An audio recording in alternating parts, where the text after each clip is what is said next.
O que nós vamos compartilhar hoje, ele pega um pouquinho sobre alguns temas. Até peguei o papel aqui para não esquecer. Vamos falar aqui sobre 4 temas. E eu quero ouvir de vocês o que vocês pensam a respeito desses temas aqui. Às vezes vocês ouviram alguma mensagem durante a semana que fala sobre isso, ou então vocês já têm um pensamento sobre isso. Mas o que assim vocês entendem sobre o que é o amor de Deus para vocês? O amor de Deus. Como é que vocês, na visão de vocês, o que vocês pensam sobre o que é o amor de Deus para vocês? Vou deixar o Wesley falar primeiro. Tentar ele não concordar com o que eu falo.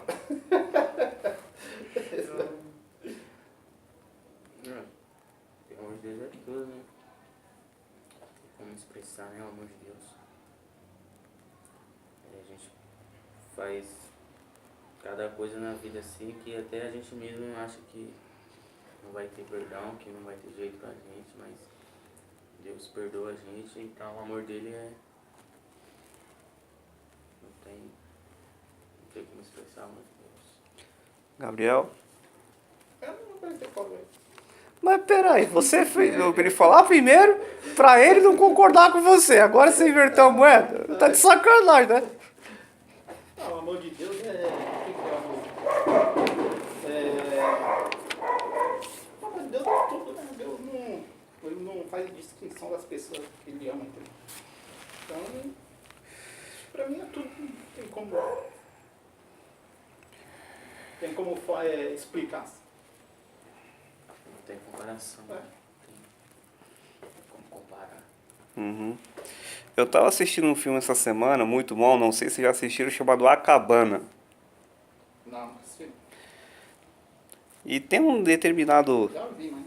Tem um determinado trecho nesse filme, depois que vocês assistirem vocês vão entender, onde um dos personagens do filme estava sendo... Ele fazia muito o papel de juiz, ele julgava tudo. E de repente deram uma oportunidade para ele de ser um juiz e julgar tudo. Só que teve um determinado momento em que ele teve que tomar uma decisão.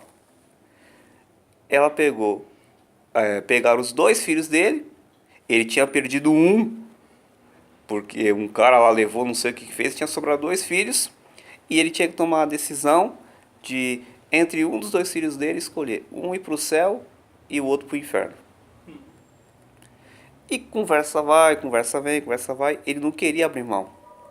Até que ele chegou num momento e disse, fala o seguinte, eu não vou condenar meus filhos não, leva eu no lugar deles. Porque a outra pessoa que estava junto citou o pecado de cada um. Mas ele falou, mesmo assim, leva eu. Deixa eles viverem. Aí o que eu tiro com essa lição, com essa primeira parte? Que o amor de Deus vamos dizer assim, assumir a culpa de um outro sem precisão. Porque o que foi que Jesus fez na cruz por nós? Ele não tinha necessidade nenhuma de assumir os nossos pecados. E um detalhe, pecados das pessoas que viviam naquela época e dos que viriam após ele. Quantas pessoas não já passaram por essa terra após Jesus morrer e voltar para a glória? E Jesus se sacrificou, pegou o pecado de todo mundo, não só dos que já cometeram, como dos que cometem até hoje, e assumiu a culpa. Ele resolveu merecer a condenação no nosso lugar. Então, é dessa forma que eu comparo o amor de Deus. É um amor que é capaz de assim, sofrer por nós sem merecer, sem precisão. O versículo que nós podemos usar como base é o João 3,16, que nós conhecemos de cor. Deus amou o mundo de tal maneira que deu seu Filho unigênito para todo aquele que nele crê não pereça, mas tenha a vida eterna. Esse é um amor que, como Wesley muito bem colocou, não tem como explicar, só sentindo. Como citei agora do batismo, que é só vivendo a experiência para saber, o amor de Deus é do mesmo jeito. E sobre ter paz com Deus? O que vocês pensam sobre ter paz com Deus? Paz com Deus? Paz com Deus é você estar dando sempre reto. Tá, o que é reto, né? No caminho certo. em desviar, sem fazer as coisas erradas, tá ali sempre em comunhão, em oração, sempre dá as coisas certas. E eu tenho paz com Deus. Paz consigo mesmo. Ter paz com Deus. Wesley? Você tem paz com Deus. Basicamente isso, né? Ter paz com Deus, né? Você andar tranquilo também, andar no caminho reto. Não tem coisa melhor do que ter paz. Ter paz com Deus. Isso. Eu já citei alguma vez na célula, não somente aqui, mas na célula de casa também, que não há nada melhor do que a gente poder deitar nossa cabeça no travesseiro e poder dormir tranquilo. Não há nada melhor do que nós podemos saber que nós deitamos nossa cabeça no travesseiro e saber que nós não estamos devendo nada para ninguém. A não ser para Deus, porque o sacrifício que Ele fez por nós não há como ser pago. Por mais que a gente aqui viva o resto das nossas vidas uma vida correta, uma vida, vamos dizer assim, sem pecado, se possível. Mas é a única dívida que nós vamos ter, é essa com o Senhor Jesus. Tem um versículo em Romanos 13 que fala: ninguém devais coisa alguma a não ser o amor. É a única coisa que a gente pode dever, porque o amor, quando vamos colocar uma pessoa que a gente não conhece, chega, nos dá aquele abraço carinhoso, e de repente fica pensando, caraca, esse cara não me conhece, ou essa moça não me conhece, e veio tão gentilmente me deu um abraço sem me conhecer, primeira vez que estamos nos vendo, e como é que eu vou retribuir esse amor? Aí você fica meio sem jeito de como é que você vai dever. Então nesse ponto, é o único ponto que dá pra gente, assim, ficar em débito. Débito com Deus e, no caso, com os homens, o débito do amor. Mas esse é o meu entender sobre ter paz com Deus. Mesmo que, um exemplo, nós sejamos considerados pobres, vamos colocar assim, mas a gente saber que nós estamos com nossas contas pagas, podemos deitar a nossa cabeça no travesseiro e dizer, estou tranquilo, não tem polícia correndo atrás de mim, eu não defraudei ninguém, eu não matei ninguém, mesmo passando por dificuldades, mas eu posso dizer que eu tenho paz, porque o Senhor da paz habita em mim. Tem um versículo aqui em Hebreus 12, versículo 14, que diz: segui a paz com todos e a santificação, sem a qual ninguém verá o Senhor. Nós temos que procurar ser santos, não apenas no sobrenome, como no meu caso e no caso do Wesley, que tem santos no sobrenome, mas santos no caso de ser separados do mundo, mas também, olha o que é recomendado antes: seguir a paz com todos. Quando você tem falta de paz, você automaticamente não está sendo santo, porque você está criando contenda com alguém. É uma das formas de nós procurarmos ter a paz com Deus. Isso. Ia falar alguma coisa? Não. Terceiro tópico aqui, graça de Deus. O que vocês pensam sobre a graça de Deus? Graça de Deus. Wesley, talvez. Então é assim, você responde, eu respondo outro. Quer tirar no para um ímpar, palitinho, jogo da ré, truco? Eu deixo ele começar aí agora. Ai, papai, amor. Essa graça vai ser bem difícil explicar o negócio de graça. Graça significa favor imerecido. Algo que você não merece. Graças a Deus, como se fosse, graças a Deus, como se fosse um, que eu posso explicar?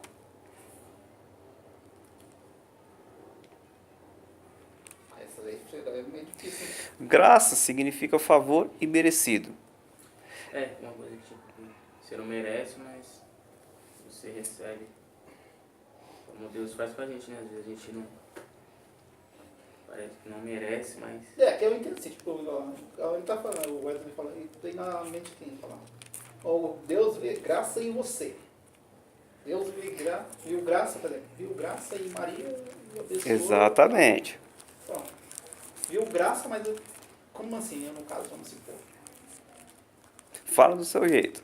Não, eu tô falando, perguntando você, no caso. Fala, viu graça. Graça é o seguinte, a gente já citou aqui, favor imerecido.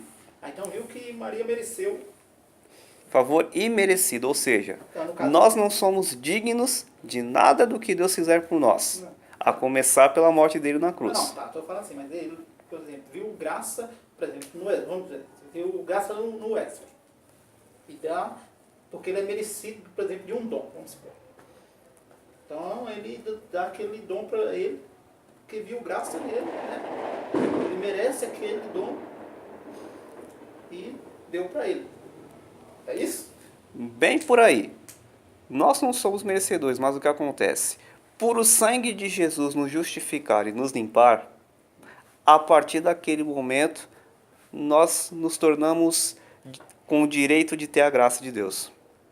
Porque que ele for olhar para os nossos pecados, é a última célula que a gente faz hoje.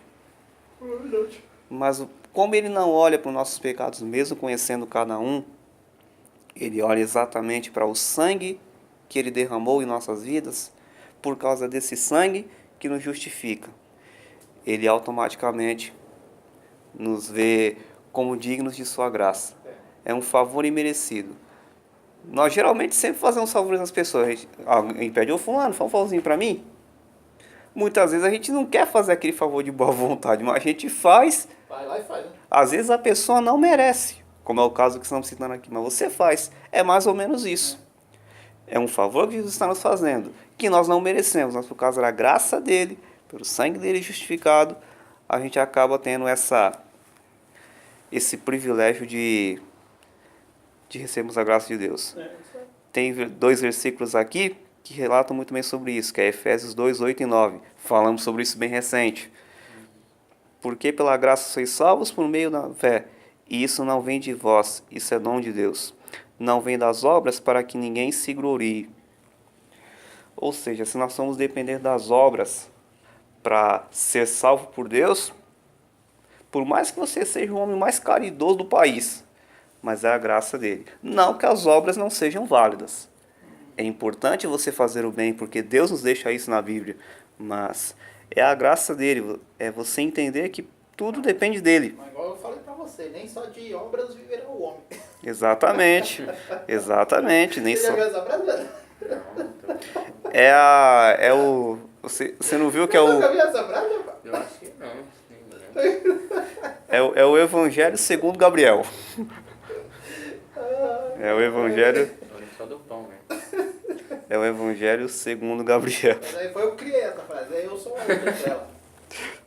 O Thiago veio lá, ele tava falando as coisas lá pra mim, aí eu falei, ó, nem só de obras viverá o homem. Foi na semana passada no estudo que a gente falou? Não, foi uma conversa que eu tava tendo no Face lá. Aí você colocou, ou foi alguma coisa que você postou lá e eu coloquei embaixo assim, o comentário, né? Só de obras. Agora eu lembrei. Agora eu lembrei. E o último, o que é para vocês ter fé em Deus? Como que é? O que é para vocês ter fé em Deus? Falamos sobre amor, falamos sobre paz, falamos sobre graça e por fim a fé. Quer tirar ele do palitinho para ver quem fala agora? Fé é tudo, né? Tudo que é o que a gente aqui na Terra mais precisamos também é ter fé. Fé. Fé é tudo, né? Porque sem fé a gente não chega a lugar nenhum. Precisamos muito da fé, né? Fé. Remar contra a maré sem ter medo de se afogar. Já viu essa passagem? A frase não me é estranha. Já ouvi em algum lugar. Deve ser do Evangelho segundo Gabriel também, só pode ser. Da música. Fé é remar contra a maré sem medo. Por isso que eu não estou estranhando. Já ouvi em algum lugar. É que eu não lembro a música. O que é fé? Fé é você ter fé em, por exemplo, ter fé em algo que você não vê. Como nós já citou isso na célula. Você sente, mas não, por exemplo, sabe que existe. Ou Não é físico. não é físico, né? Isso, a gente já teve isso aqui na célula. Fé, por exemplo, fé, igual você sentar numa cadeira, você ter fé que ela não vai cair por causa. Já compartilhei sobre isso na cela há muito tempo atrás. Não, isso mesmo. Fé também é como, vamos supor, essa laje Tem algo, nós está aqui embaixo, mas sabe que não vai cair. A gente está crendo que não vai cair. Porque você está crendo que uma estrutura que, quer dizer, né? Que Um lugar seguro, né? que é seguro. É a mesma coisa de Deus. Você ter fé em Deus, você crer que Ele existe. É uma fé. Você crê que Deus existe. E você fala com Ele através do Espírito Santo, saber que o Espírito Santo existe também assim, você sente a presença através da fé. Então, isso aí que é fé. Tem um versículo, não vou me lembrar a referência agora, que fala, se tiverdes fé como grão de mostarda, automaticamente você vai. Ou seja, você não precisa ter uma fé do tamanho do meu sapato, que é 41. Eu pensei que você causava 44, cara. É 41, 42. Tu tá tirando minha cara, rapaz? 44. Eu pensei que era 44, sola bruta e bicular. Já me basta o meu pai. Já me basta o meu pai que fala que se eu fosse nadar, eu não precisava nem daquele... Esqueci aquele negócio que você põe na roupa de mergulho. Meu pai já fica me sacaneando. Ele tem sorte que eu não posso evitar. E agora me vem você dizer sapato 44? 44, sola bruta e bico largo.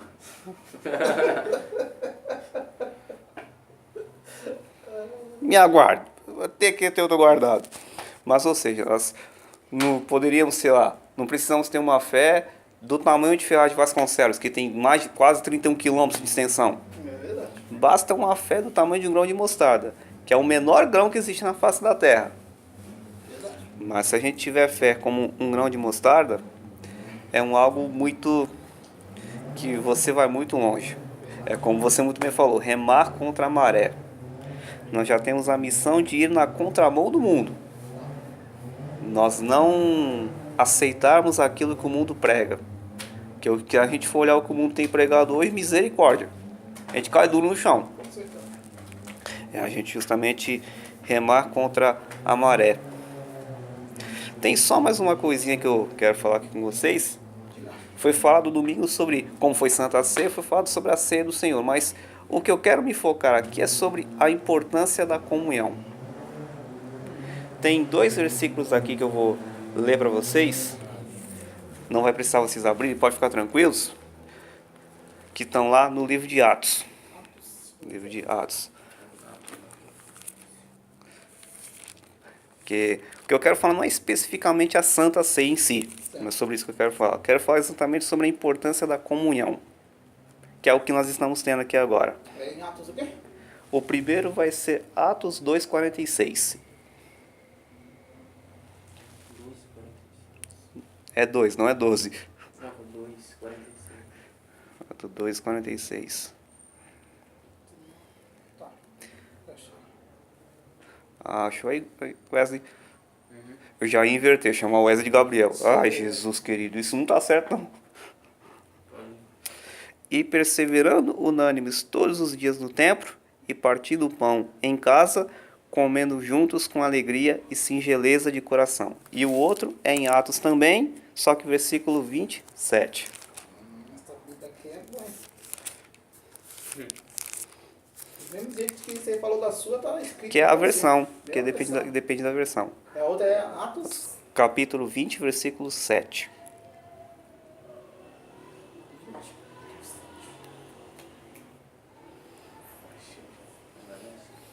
Agora inverteu, o Wesley achou o primeiro. Chega.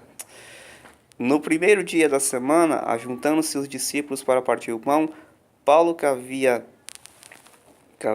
de partir no dia seguinte, falava com eles e largou a prática até a meia-noite. Há muitos anos atrás, existia-se um costume de que a Santa Ceia se tomava todos os dias ou todos os domingos. Nós, no caso, temos a prática de compartilhar no segundo domingo do mês, salvo na época de Páscoa e no mês de dezembro, que a gente geralmente pula para o terceiro domingo do mês para coincidir com os novos membros. Mas o que eu quero me focar aqui não é especificamente a Santa Ceia. A partir de setembro, no mês que vem, você já vai poder tomar a Santa Ceia. Quer dizer, os dois, na verdade, vão poder voltar a participar da Santa Ceia. Mas o que a gente para olhar aqui nos 2 versículos? É que nós temos que sempre estar em comunhão. A ceia é um modo de comunhão. Mas o que eu quero me frisar aqui é que nós sempre estejamos em comunhão. Não importa se é ao vivo aqui pessoalmente, não importa se é para as redes sociais, mas sempre estar em comunhão, não deixar de estar em comunhão. Nós falamos aqui umas semanas atrás sobre a importância do prédio, a importância do culto, que eu até citei que um querido amigo meu uma vez disse que quando nós vamos ao culto de domingo, não é apenas para adorar a Deus que é o principal, mas o propósito principal é a comunhão com todos os irmãos. Mas o que nos tira aqui dessa lição é de nós sempre estarmos em comunhão. Você não tem que depender só do culto de domingo, você não tem que depender só da célula ou qualquer outra atividade que nos envolva, mas esteja em comunhão todos os dias, para que você possa praticar o amor, possa praticar a fé, possa praticar a graça, e o último agora que eu me esqueci, para não esquecer aqui, e praticar a paz. Isso são coisas que você não consegue praticar sozinho, são coisas que você depende de pessoas. A paz, como é que você vai praticar? Deus às vezes lhe permite uma situação de contenda, onde como é que você vai sair dessa? O amor, Deus pode permitir que pessoas sintam ódio de você por um motivo. Aí como é que você vai praticar isso? A fé, Deus vai colocar você em situações em que podem abalar a sua fé. E por fim a graça, que essa é a parte mais difícil, mexe um pouco com a paciência. Deus vai colocar pessoas no seu caminho para ver onde é que vai a sua graça com esses irmãos. Então o que fica para nós nessa noite é, vamos praticar mais a comunhão. Infelizmente muitos irmãos nossos, até mesmo aqui da célula, não estão mais conosco por causa disso. Eu analisei por mim. Já teve casos que chegaram a mim, sem citar nomes, de pessoas que saíram por esse motivo. Porque faltou um pouco mais de atenção. E eu me senti mal com isso. Puxa vida, eu vacilei nisso. Uma coisa tão simples. Então, uma coisa para a gente praticarmos mais a comunhão, a unidade. Aqui nos 2 versículos que eu citei, falou sobre um pouquinho a Santa Ceia, mas existem outros modos de se praticar a comunhão. Não é só a comilança, que é muito bom, faz a gente ganhar uns 20 quilos pelo menos. Mas existem outros modos de nós compartilharmos a comunhão, às vezes um tempo em oração, às vezes uma conversa mesmo à distância. Com certeza, o cara que criou o falido Orkut, o falido MSN, o atual WhatsApp, Messenger, Facebook, Twitter, com certeza, Orkut e MSN os caras já devem estar falidos. Twitter ainda está um pouquinho, mas essas redes sociais atuais... Instagram também. Os caras que criaram essas redes sociais devem estar nadando na grana, mas também o benefício que eles deram para as pessoas. Eu acho que eu vou criar uma rede de comunhão também, né? Você ganha um dinheirinho. Ou seja, o que se... Colocar os primeiros usuários vai ser vocês dois, ó. Privilegiados. O que com certeza esses caras que idealizaram isso privilegiaram, ou seja, comunhão com pessoas distantes. Às vezes, por algum acaso, a gente encontra nas redes sociais uma pessoa que há tempos a gente não via. Caraca, essa pessoa está viva ainda? Ou seja, um privilégio, ou seja, um modo de estabelecer comunhão. Então, é isso que fica para nós nessa noite, mediante a tudo que conversamos aqui, mas vamos estabelecer mais comunhão. Até para as pessoas novas que forem agregadas a nós, não se perderem de vista. Nós podemos ter o privilégio de estar ali, juntos focados. Vamos orar?